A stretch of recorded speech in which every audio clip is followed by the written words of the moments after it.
Mike Peak on PMC 360. Can we get you muted, please? Okay, my name is Admin Dr. Afolabi Olatunji, the MD CEO of Edgepoint Security Services Limited, based here in Lagos.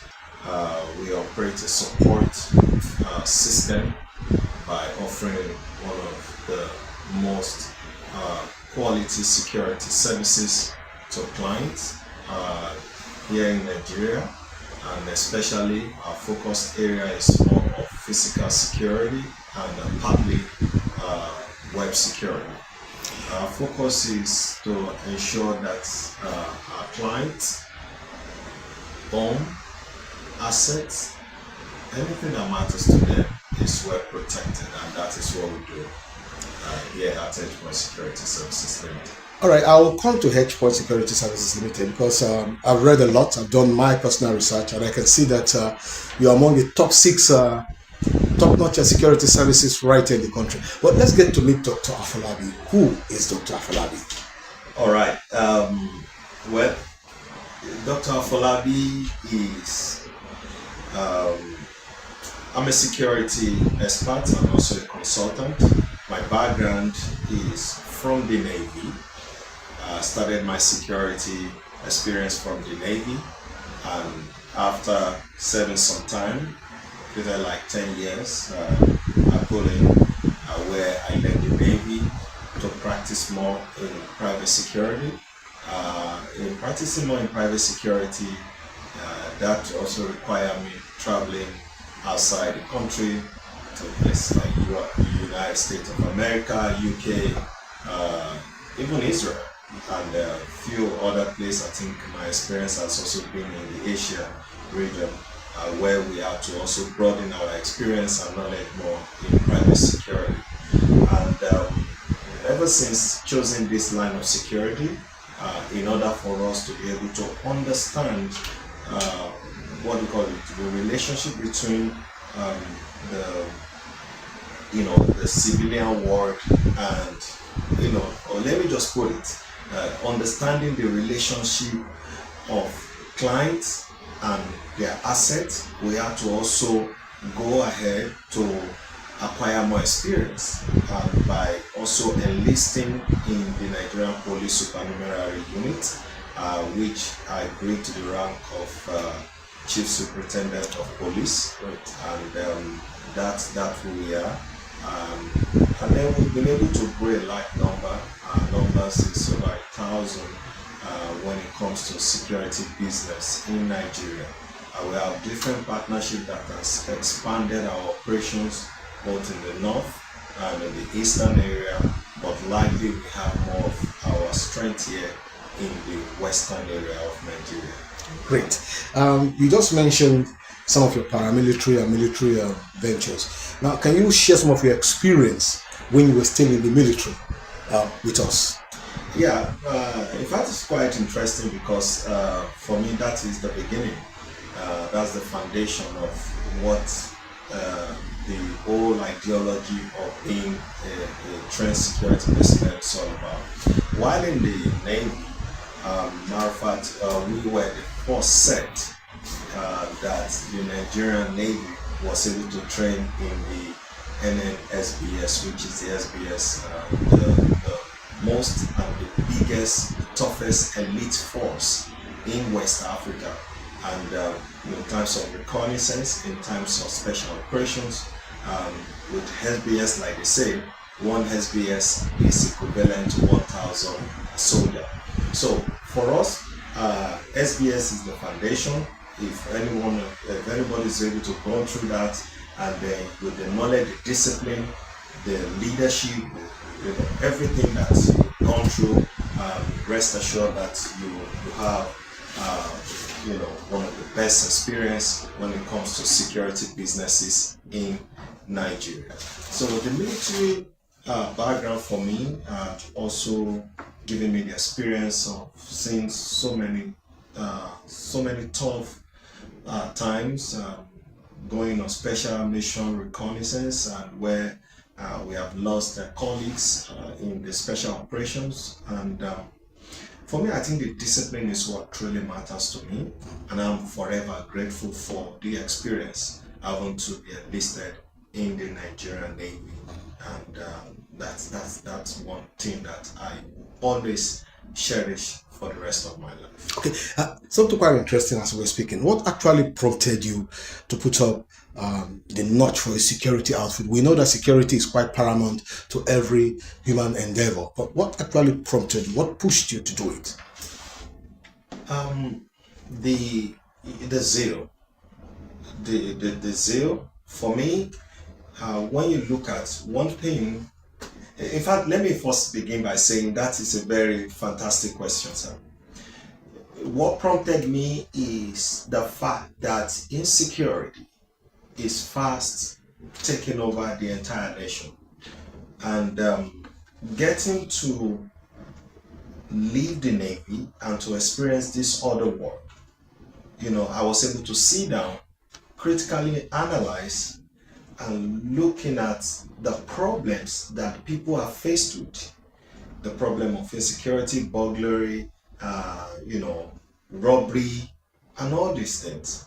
And so I sat down and I felt like the only way to make a change is to also get to give up from the experience in terms of your expertise as a military personnel and all the security experience you have gathered, is to also giving back to your dear country. So I sat down and I said, you know what, why not come up with a system whereby you'll be able to give quality and best security services system.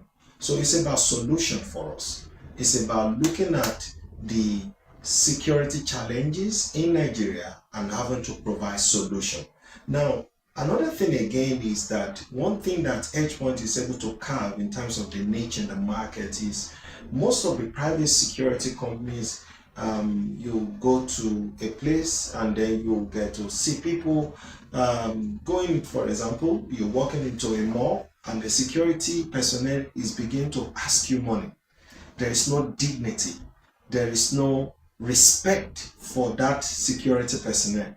And so I thought of it one day and I said, what if we're able to change the narrative? What if we're able to let people know that security is not about begging? Security is about the protection of people's assets and the asset and the property. So EdgePoint is there to solve this problem. EdgePoint Security Services is there to be able to give and ensure.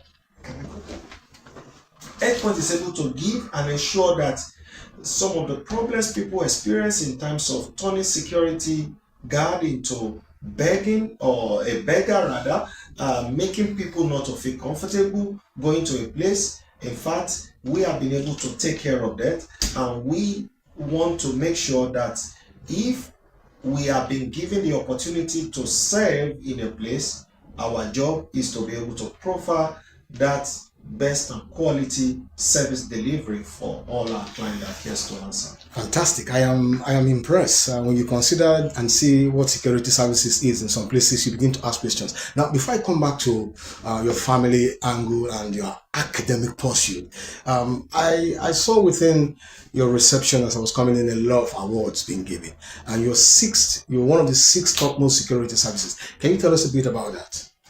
Yes. Okay, so that is OSPAS, Outstanding Security Performance Award. OSPA is the best and the most recognized security award in the world. Now, the Nigerian version of that OSPAS was pulled up as of last year, 2024, for all security companies in Nigeria to be able to come in and also enlist on that. Let us know you, let us see what you can and everything. And to God be all the glory of all the thousands of companies in Nigeria, security companies, by the way. We came out and we're being handpicked to be among top 6 best finalists of OSPAS award in Nigeria, and it was done virtually. It was a very fair judgment, and the award is based on some certain expertise, some certain professionals, also checking into who we are, checking into companies, and ensuring that they're able to pick the best. Well, you can only have one winner, and I think it was a Alogene company that emerges as the number one. But the rest in that category, they are top-notch security companies in Nigeria, and we're privileged for the very first time to be enlisted and be nominated in this award nomination. So, we did amazing. I think we'll still do better. Congratulations on that. All right, let's come to something quite important. You've been speaking, and anybody who listens to you will see a level of well-learned security personnel. Tell us about your educational background. Okay. Well, my primary school is from, I was born in Oshodi. Lagos. Lagos, yeah. And that's where I started my primary school from, Methodist Primary School in Oshodi. It was right there before my parents relocated to Ogun State in Ota. Okay. I was already being promoted to primary 6. So, getting to Ota, you have to start a new level. And it was from there they had to take me to another private school, which is called Great Children's School, taking me back from 6 to primary 4. It was quite funny. So I had to start all over from primary 4. Then I did my common entrance, as it were. And then I got into a school called Ijuebiye High School in Ota, Ogun State. So I did everything, getting to, the highest level, and then we did the regular exams, WAHEC, JAM, we did everything. And it was there, I was picked, and at the same time, I had the opportunity of also enlisting. In fact, I like to tell people this story. I was supposed to go and study law in LASU. When my name came out to join the Navy that year as the number 1 in Punch, on the Punch newspaper. So I remember my parent called me in the house. They sat me down and they told me, which one would you want to go for? I was already prepared going for law after my recruitment process there in Lagos, Papa Marine Road. And I said I was going to go to the Navy because they said when you join the Navy, you can still further your education. Okay. So for me, it was a case, I was just a little about 18 plus years then. So taking that decision at that age was, when I look back, I said, you hardly see people that want to do that. So I joined the Navy. It was when I joined the Navy. A year after in the Navy, 2 years after in the Navy, was when a friend of mine first introduced me to Nigerian College of Administration. And I really don't know what they are all about. I remember I had to write to submit, with the other's passport, the only way you can write is write letter then. It was quite more like not what you have now where you can send an email. So I submitted everything. That was at a NISA, Sele NISA. And I went there, I submitted, so I started my diploma program, which is Diploma in Business Study. I did that for a little about 2 years. Okay. And thereafter, I had to also get to upgrade to the Charter Institute of Administration. Before you continue, how were you able to cope between you being in the Navy at the same time combining your academics? It was tough. In fact, that's a very good question. It was really tough because even my salary there I can't afford going to school. So I was just doing all manner of things. If I close from work, I will have to go do some other thing to raise me some money. They are really dirty job, like you call it. But I didn't care because I was really about my academics, my education, because if I don't do it now, I won't do it again. Time is not on my side because I already made a promise and I've enlisted. I've put in all my savings into this. And so it was just a struggle for me.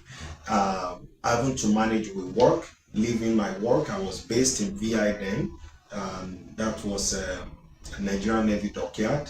I was on board a ship called NNS Ofion. Okay. That was where I used to live. Like I do it like part time the weekend. So I'll go Friday, Saturday, and I'm going to come back. And going there too, you have to wear uniform to be able to save some money. So you claim staff, if you understand what that means. So, and when the bus is parked at the last bus stop, I'll make sure I'm the last guy coming out. I will make sure. Then inside the bus, I will change to mufti to go to school. And when I finish from school again, I will enter somewhere, a bush or something, then I'll change back to uniform to get back to work. So it was really tough for me getting to go through that process. And that was the process until we were able to finish CIA. When we finished CIA, I also had the opportunity to also start my direct program into Imo State University. And through the help of Charter Institute of Administration, and from there, first degree done also with my CIA, and then we kept it on the hold, and we started doing other professional courses because the journey is still far for us. And those professional courses have to do with both military and outside military that we and these professional courses are quite long. They took literally about a year or two. Wow. And then we begin to grow until we did, and then we were also awarded the HDDA from Mavericks University College in London as giving the HDDA, which is honorable doctorate degree after everything, the master's degree. So I felt really privileged, and that was being conferred on me on 2021 December, and that was where I had it. So it's quite a journey, and we are also in the process of having to buy the one we did by ourselves too. So education is life for me. And in fact, there's something I really want to say. As a young man getting to start CIA then, I was a very brutal guy. I had a very raw military experience, even before I started going to school. And for me, one thing that school changes about me is my perception and the respect for humans. Knowing that you are a military personnel, I see a lot of military personnel now just get to brutalize and just oppress people. I've been there, but one thing I will tell anyone that is listening here is that you see, you need to develop yourself more. The military won't do everything for you, but you need to develop yourself more. When I started going to school, I started seeing life the way I used to live. I was living a very reckless life. I used to drink. I used to smoke. I used to do all manner of crazy things, on the island around where I was working as a soldier, as a naval officer. And, it was education that changes it for me, and, ultimately transforming me from who I used to be to who I am today. Fantastic. Let's think about transformation. I'm still going to come back to Hedge Point, family life. Tell us a bit about your family life. I know for every successful man, there is a woman. So tell us a bit about your family. Absolutely. My wife has been a pillar, and one of the biggest decisions I made in my life was to marry someone that I know that we are going on the same journey, someone that truly understands you for you. For me, I met my wife when I was doing a certain business then, which is,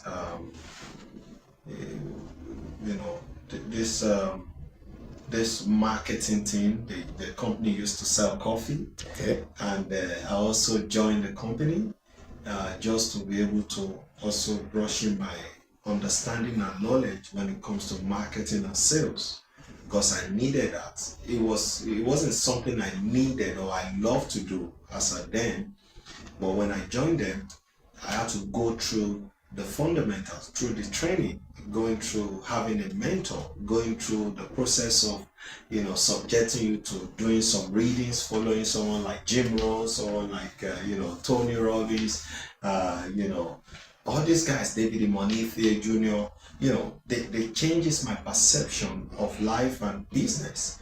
And, it was then I was introduced to a lot of things. Napoleon Hill, Think and Grow Rich. This business then was called Organo Gold. I don't know if that is allowed. And I one day I saw her, and I felt like this is a like-minded person. I didn't know too much about her, but there's something that told me that is my wife. So I went after her. We met, and it was 3 months after we got married.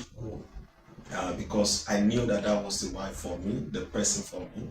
And ever since she came into my life, like the Bible said, one shall chase 1,000, two shall chase 10,000. It has been a quantum leap experience for us. Though we've had rough time too in the process, of course it's not going to happen once. But over the time, we've been able to, with the collaboration, the support, the prayers, we've been able to also not just having to see the change reflect in our life, but in the lives of people around us. And for me, I think one biggest decision is to choose right and marry right and have the right partner beside you. I think it's one thing that is going to skyrocket and give you that quantum leap experience. That's if you have the right person. Before I come to some of the few things we've been doing out of Hedge Point, tell us your attribute. What makes you tick as Dr. Afolabi? My knowledge, my learning, my quest for learning. I read a lot. I learn, and I also have people I call mentors. Like it's been often said that those who have mentors never lack mentors. And if you truly know where you are going in life, you need to find people that have been there, that have gone through it, and then model or mirror after what they have done. And I think that is what has happened to me. Most of the people I call mentors in my life, not all of them knows me, but it was only maybe one or two that I had the privilege of knowing, and they know me. But the rest, I got to know them via their books, tapes, audio. My life is shaped by those experiences. If you look around me, I have a library in my house. Here too, I don't joke, and I just consume it because I just believe that the big thing or whatever you want is in the book. Maybe not necessarily you sitting down. You have e-books that you can also download and have to listen to this thing, and that's the biggest change of my life. And I think because of the fact that I love discoveries. I love to, I'm just wired for my quest for learning. Like they said, you have to, even if you know. One thing about me is that I learn from kids. I learn from people around me. Sometimes I like to study people. I can just be quiet. I'm a very quiet person. And while being quiet, I'm getting to understand something. And for me, that's how I learn. I don't have to talk too much. And you see, you have to learn, unlearn, and relearn. Exactly. So, and that's what I do almost every time. I do it almost every time. And I love to also impact. I've been there on several stages. I've done different businesses too. Somebody will say, "Oh man, I see your face. I get to see you. You are one of the person that taught me. You coach me in this and that." I've also been an advocate of wealth creation in terms of changing people's mindsets. I was going to ask you that because I have watched a lot of your videos, followed you on Facebook, and I was going to ask, wealth creation in the society we are, people wants to quickly make money, but it doesn't happen that way. What has prompted you to actually try to impact people in wealth creation? Because I was going to go there. Okay, it is, like they say, experience is the best teacher ever. I've seen that most of the things we chase in terms of money, benevolence, affluence, that people tend to chase after, it has to do with their mindset. So the biggest part of wealth creation is the change of our philosophy, our mindset, because our philosophy is the greatest reality ever. And I tell people, if you can have it change up here, everything can just change for only through a certain process. And this process for me has to do about you getting to, you know, unlearn some of the things that you know, some of the things that have been taught of you, some of the things that you think you cannot. And first, like I said, success, according to what one of my mentors once said, he said success is first your desire plus your skills times your faith equals success. So if anybody desire anything, or if you want this thing that you say this is what the kind of life, the kind of things I want for me, then you must first have a desire. It's the starting point of every achievement. And before that desire will come, you have to change your belief. You have to change your mindset. And for me, I've dedicated to that because I've seen that work for me. And I've seen that also work in the lives of few persons I've been able to impact. It's very difficult to tell people about mindset.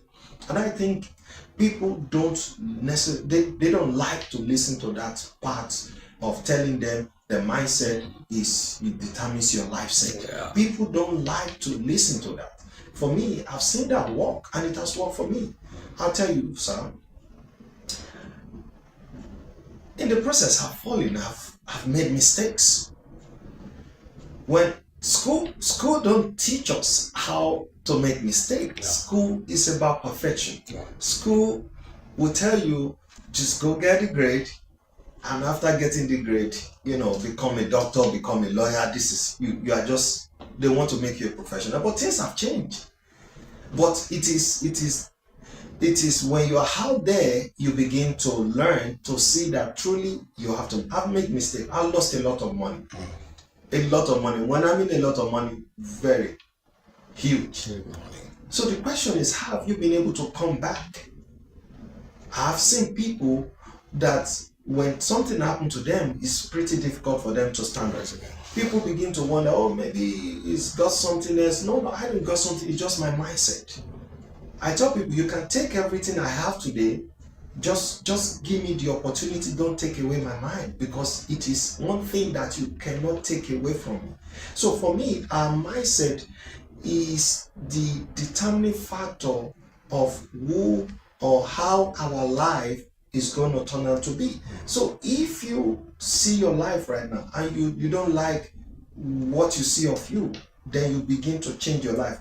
Yesterday I was talking where a young man by the name, is a good friend of mine, he's a childhood friend, and we were talking. He said, it's very difficult, that he will never advise anybody to be a friend with a millionaire. And I said, he didn't even say millionaire, he said rich person. And for me, it was a gathering, and I had to call him short, and I said, hello, what did you just say? He said, because they won't give you money. And I said, why do you want to beg for money? I said, one thing, somebody that is a millionaire or a rich person will not want you to become a liability around him. You don't go to him and say, give me money. They will never give you money. And if they give you money, that money cannot change your life. And forget about what you saw on TikToks about, forget about the giveaway, all this things. It won't change your life. The only thing that will make it to change your life is to begin to look at yourself and tell that person, I say, go with him and tell him you've got something. It's service. What value have you to change? We call it value proposition. Yeah. So what have you to give in order to get what you want? So what do you have to exchange and tell this guy? If he's my friend, I know you will not, I don't need your money, but can you patronize me for this? Even if he's not going to do so, another thing he's going to do is connect you to somebody. I've seen that happen. You know what? I don't need this thing, but I think I know one or two persons that might need it. And they're beginning to connect you. Yeah. So I said, you see, that's why we talk about the power of association. Yeah. Who you associate with matters. So You can be in the midst of 5 successful people and you're the number 6 person, and then your life is going to go down. Then that means so people's mindset. I think our mindset is the greatest reality of how our life turns out around to be. Yes. Talking about mindset, I know you're into a lot of philanthropic and pastoral job. Can you give us a light in that area? Yes. Okay, so the first things first is we have one of our business called Wealth Secret Masterclass. Wealth Secret Masterclass is also a decoy to giving back to people. Okay. Maybe financially, and at the same time also getting to impact them with having to change their mind. We are dedicated and committed to that, and we did a lot of videos on YouTube, but lately it has been activity, the security activity has really ended. We don't really have that luxury of time to also give or broadcast some of these things. But one of the things we've been able to do is to advise our followers to continue to share, like our videos. We have on our social media platform, especially just go to Afolabi Flicks, and you'll be able to see more of those videos. And another way we do this philanthropic arts is through a partnership with my wife business called 21st Century Women. And 21st Century Women is called out to promoting and helping women by giving them values, Christian values, and also teaching them a better way to manage their home. Especially is rooted more in Christian women life, to ensure that they are deep grounded. Is your wife a pastor? No, she's my pastor. She's the owner of Top Standards Business Services, so which focus on selling jewelries, bags, one-to bags and all that. So she's a big name online too. So the one thing that has helped our family is the value, the Christian value that we have made to be the foundation of the family. And that is what we have seen, that it has worked over the time, because you can't have it perfect sometimes, but that is what has helped us to be able to sustain. And if that can work for us, so she felt like it's a way of giving back. So we partner H-Point Security Services Limited in partnership with 21st Century Women. We use it as a medium of giving back to people, and then we're able to reach out to people to ensure that they also have some smile on their faces. But it's pretty difficult because people are always interested in the give. But when it comes to impacting, to telling them what truly work on how you're able to make it happen for you, they don't. That part they find is so boring. So they are not interested in even listening to that part. So we understand, the mindset of media. We understand that it's about give away. But the question is, how long will you keep to collect? So why not tell people what they do, or how has it been? Show me how to catch fish. Don't give me the fish. But people don't like that here in this part of the world. I like that. I used to have a mentor, he's late now, late Dr. J.C. Okeke. Oh. He taught us how to catch the fish, not give me the fish. And that has kept us on the line. Now, talking about catching the fish, I'm coming back to H-Point. Fantastic organization. I've done some research online, and I see that you've done so much. You're also having partnership with the Winners Chapel right there in Ota. For any person coming into this field, what would be the advice you want to give, and the things that person should look out for that would help him move in that fine pedestal you find yourself? Though it's not easy, like you rightly said, but what would be the advice? Well, one thing that must first drive such a person or individual is the passion for the industry. If you are not passionate about this industry, we advise you don't come. You'll be frustrated and you'll quit very easily and very fast. If you're not passionate about seeing a change, there must be something that drives you into it. I said earlier that one thing that I saw is the need of changing the narrative of how people are able to see security personnel. Security personnel are almost turning to beggars. Oga, happy weekend, sir. Oga, anything for the boys. These are narrative that could really collapse the organization or destroy the company's integrity and the image. And I saw those things that I said, no, we have to change it. So I came in, or H1 came in by changing that narrative, because something must drive you. Yeah. You are not just coming here. If it's for the money, yes, but before the money comes, you will pay them. You pay a lot of dues, and it will take time. Yeah. If you come into this industry for the money, I'm afraid you are not coming in for the right purpose. Of course, money should be the first thing that would, like, number one thing that you're investing, or you're coming in to think of, maybe if I put this money over time, because people will know you. You can imagine when people will want to give you an asset and they don't even know who you are. I can give you my asset that is worth billions of naira or multi-million naira in investment or asset, and say, I want to keep your team here.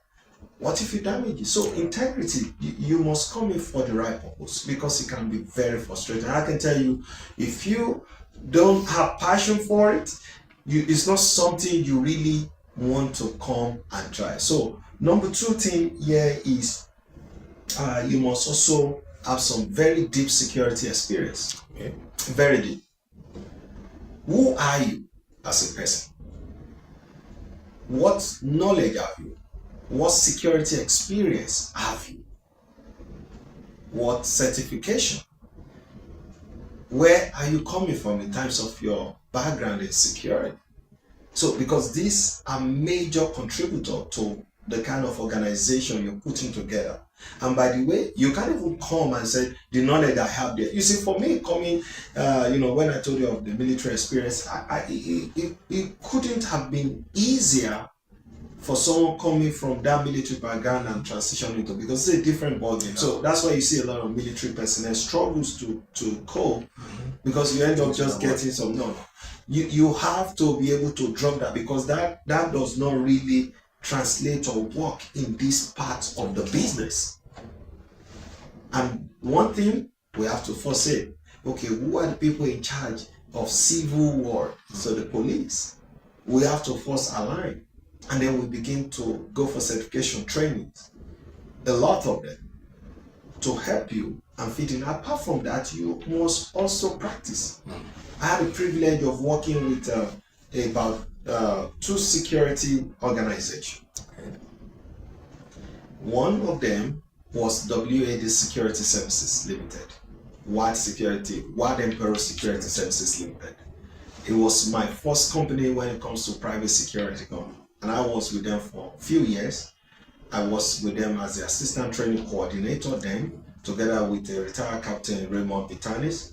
We were there. We were the first set of team that, during the amnesty program, the former President Goodluck Jonathan, we were the only security arm of the amnesty program, where we were able to train some, militant, transforming them from militancy into security. And, the good news is that most of these personnel are now very active in the security industry. Some of them are top-notch general manager of security companies. Some of them are in the military. Some of them are, they are just doing fantastically well now, most of the personnel that we're able to do. So, and the training is not only local, we also took them abroad. It was what gave me the experience of going to Israel Military Institute, IMI. We were there for like a month or so with the pilgrimage. I'm also a JP too, so when people see that, but it's just that I don't like to associate with that. I just want to keep the profile pretty low. And so you must have those experience, and that matters a lot. The second company I worked for was Gallery Security Services Limited. Gallery was a company that had a contract with Ondo State government to secure the Ondo State government waterways as at then. So I was the head of operations for Gallery. We had over 4,000 personnel there, and it was a huge task for me, coming from this area, going to the riverine. I was there on the creek, and we have different bases, and then even it was a company that was licensed to carry semi-automatic on this Dane gun, because of the terrain, having to partner with the Nigerian Army, police, civil defense. It was a collaboration that really worked. So I learned a lot. It was a big time experience for us then. And, I was there for many, many years. And after which I had the opportunity again with the help of a boss of mine to work at the Nigerian embassy in Addis Ababa, Ethiopia. So, and he was someone that, it was another experience again. Imagine going from that company into outside the country to work at the embassy of Nigeria in Addis Ababa as a chief security officer. I did some months there, although I was the one that said, no, I don't think I can cope, because I was already saying myself that I needed to get married, and there's a lot of confusion with beautiful women. So, and the embassy rules is like you cannot marry because it's against a diplomatic. Okay. So I had to on purpose just come back after 6 months, coming back to Nigeria, and to settle down. That's quite interesting. For anybody who wants to come into the security field, these are quite exciting. Now, as we run down the show, I need to ask you these two questions. By the way, congratulations, you've just been inducted as a fellow of the Chartered Institute of Administration. That's quite a milestone. For you, we have a country that is security bedeviled. We know a lot of issues are man-made. What advice will you give as we run down this show to the general public when it comes to security wherever they go to? And secondly, hedge point, 5-10 years from now, where do you want to be? 5-10 years, okay, I'll pick it from the last. 5-10 years from now, Edge Point will be arguably among the top security names in Nigeria. Just like people call Alogene, you can easily think of them. You can think of G4S. That's our goal. Our goal is to be able to have the real thousands, tens of thousands of personnel earning a living, and at the same time we're providing quality security services by ensuring that people's assets, people and their assets are protected. And with that, we believe that if we give quality service delivery, the name will automatically fly on their own. So 10 years from now, you watch out. It's going to be really, really big. It's going to be an household name in Nigeria. And the advice I will give people when it comes to security generally, with the current state of insecurity in Nigeria, now a lot of things. I've been privileged to be on the TV show discussing this same issue. I've been called on LTV8. I go there often, and they call me to come and also speak on security advices and tips for people. I tell people, Nigeria is a great nation. Nigeria is a country that is full of potentials and mineral resources, opportunities, and as well as having evil people that doesn't want the name of this country. They don't want this country to be a great nation, and we have likely most of them in politics, and they've been able to play politics with the lives of the citizen, and it's quite a shame.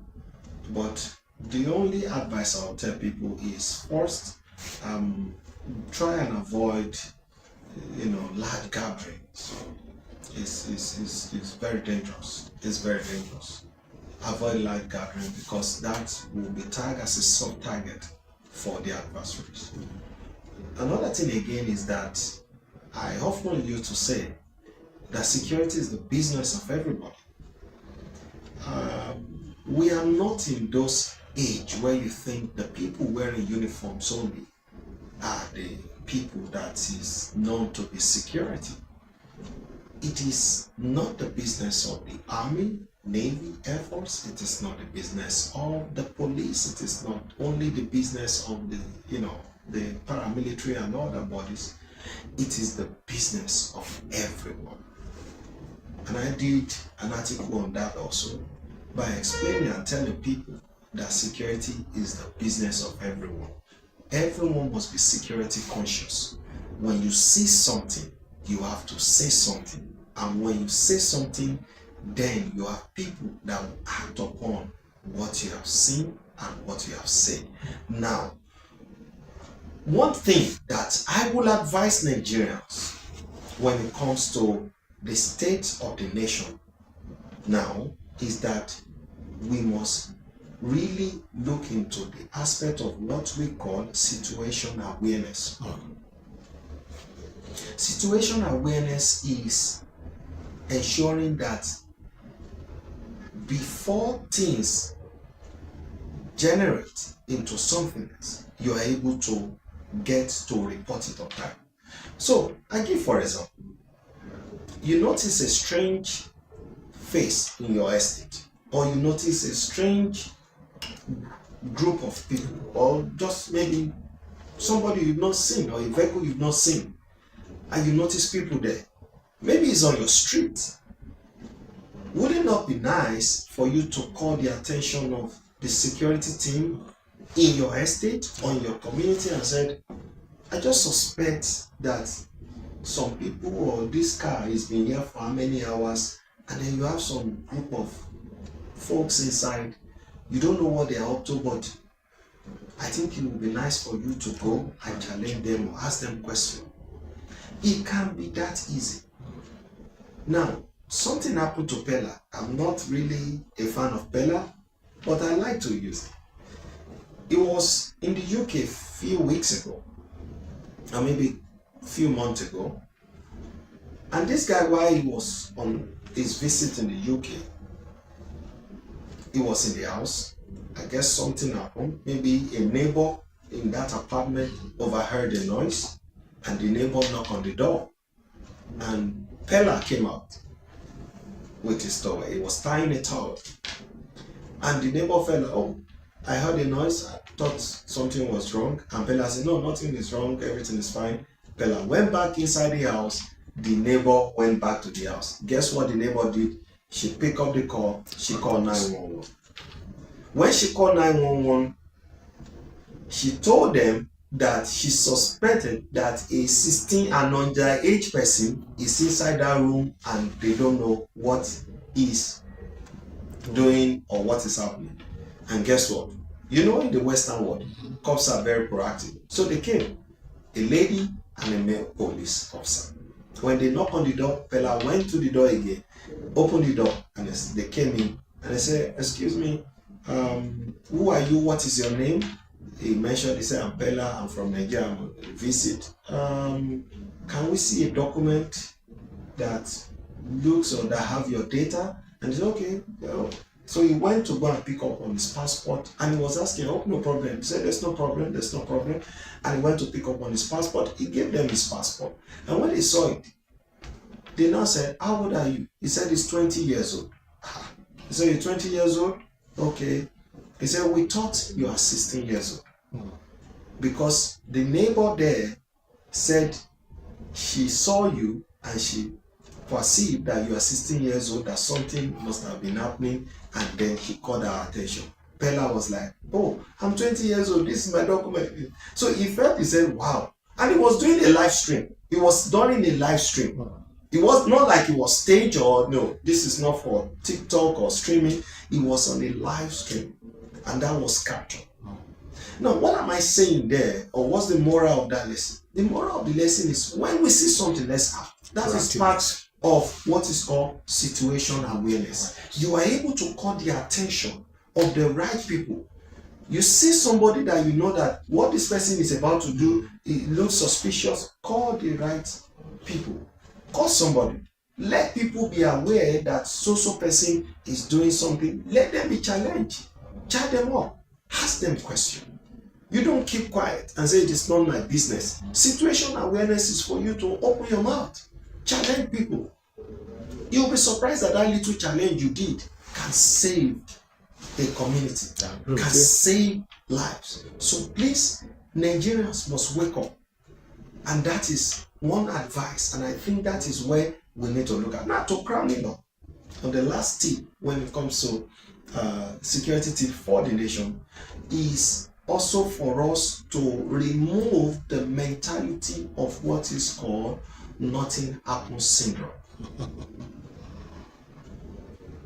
And that is one of the biggest problems of insecurity. And in fact, it's what led to we experiencing this ISIS terrorist Boko Haram. Because we believe that nothing is happening. So the typical military personnel seated there with his hand, he believes that because he sat down there, nothing can pass him on.